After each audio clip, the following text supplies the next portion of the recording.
Vous le savez, hier, on en a parlé, se tenait la journée internationale de la biodiversité. Laurence Bovillard, ce matin, a décidé de se rendre pour partager ses images et ses connaissances dans un institut de recherche à ciel ouvert du CNRS, du fameux CNRS, dont il n'existe que 4 modèles en France. 4 modèles dans le monde. Un endroit exceptionnel où l'on reproduit la nature pour l'étudier. Regardez, c'est assez étonnant.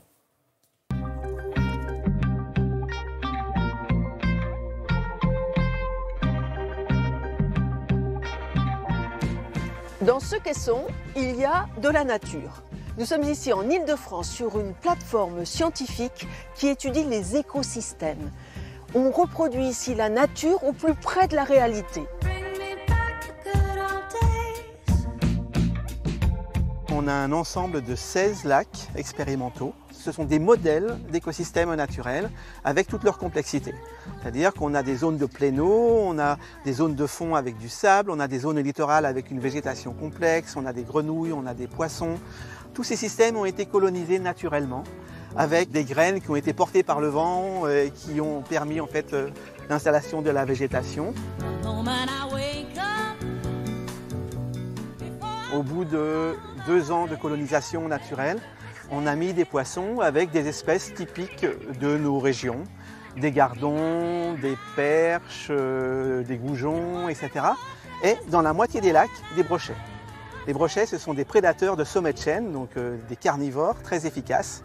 Et ces brochets sont aussi les espèces qui sont les plus sensibles, parce qu'elles sont au sommet de chaîne, aux perturbations liées aux activités humaines.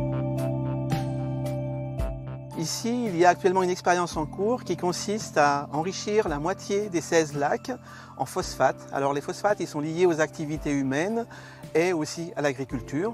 Et ils ont tendance à provoquer le développement des algues dans les lacs. Et ces algues, lorsqu'elles sont trop nombreuses, elles finissent par mourir et en se décomposant, à manger tout l'oxygène des lacs. Donc les lacs meurent progressivement. Nous avons dans ces lacs des capteurs qui sont suspendus là, à cette passerelle et qui nous donnent des informations des paramètres physiques et chimiques de l'eau et biologiques. On a des prélèvements toutes les 2 heures en fait.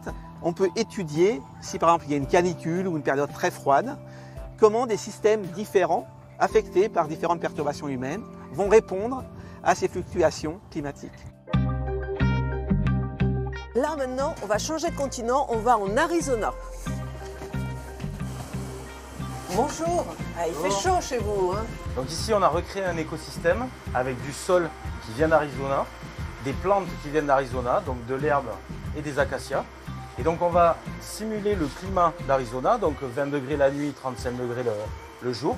On va simuler l'éclairage du soleil et on va venir instrumenter avec des capteurs l'écosystème pour mesurer les échanges de gaz, etc. dans l'écosystème. Ici, on est sur la même configuration que la cellule précédente, sauf qu'on a recréé les conditions de 2050, c'est-à-dire une température plus élevée et un taux de CO2 qui va être le double du taux actuel. Et on va regarder donc au niveau de l'écosystème, qu'est-ce que ça a comme impact au niveau du CO2, des échanges de gaz et de la photosynthèse sur les plantes. Ces plateformes sont ouvertes à des expérimentations nationales, internationales, publiques, mais également privées.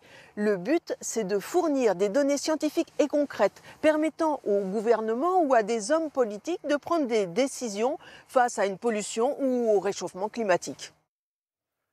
Incroyable. Merci beaucoup, Laurence.